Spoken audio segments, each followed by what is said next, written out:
সে আমার সন্তান সমতুল্য। আমার সন্তানের বয়স, বড় সন্তানের বয়স এখন 39 বছর বয়স, হাদি বোধহয় 35 হয় নাই।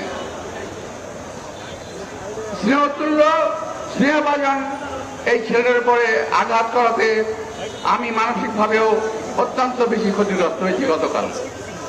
হাদির উপরে এই আঘাতের তীব্র নিন্দা প্রতিবাদ জানিয়ে বলতে চাই, এই আঘাত হাদির উপরে নয়, এই আঘাত বাংলাদেশের মানুষের গণতান্ত্রিক অধিকারের উপরে, এই আঘাত বাংলাদেশের সার্বভৌমত্বের উপরে, এই আঘাত বাংলাদেশের স্বাধীনতার উপরে। প্রিয় ভাইয়েরা, এটাকে আমাদের প্রতিরোধ করতে হবে।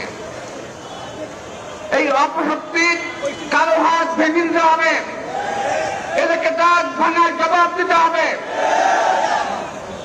হাদি উপর গায়ে গুলি লেগেছে 2:15।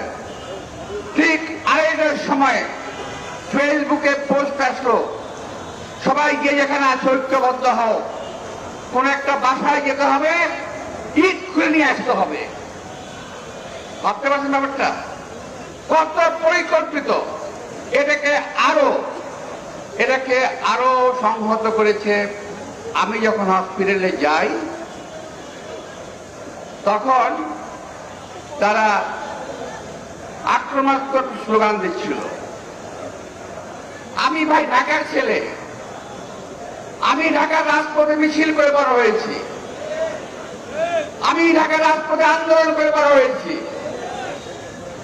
আমার বয়সটা একটু বেশি হয়ে গেছে, শান্ত থেকেছি, নীরব থেকেছি, কিন্তু ওই মুহূর্তে যদি আমার নির্দেশনা পেত তাহলে তোমাদেরকে তুলে ধরা করতে আমাদের ছেলেরা দেওয়া। কিন্তু ওরা ছিল কয়েকজন।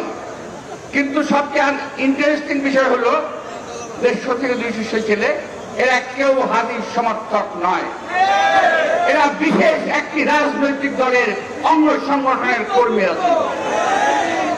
আমি যাওয়ার পরে যখন ভিতরে গেলাম তখন হাদিকে নিয়ে যাচ্ছে স্ট্রেচারে করে অপারেশন থিয়েটারে। আমি অপেক্ষা করলাম, প্রায় 1 ঘন্টা বসে থাকলাম। এর মধ্যে কিছু বেয়াদব ছেড়ে পেলে অনেক বেয়াদবি করলো। যাই হোক, আমার সঙ্গে যারা আমার সিকিউরিটি ছিল, আমার লোকজন ছিল, তাদেরকে বললাম তোমরা শান্ত থাকো, হসপিটালের ভিতরে যদি কোনো রকম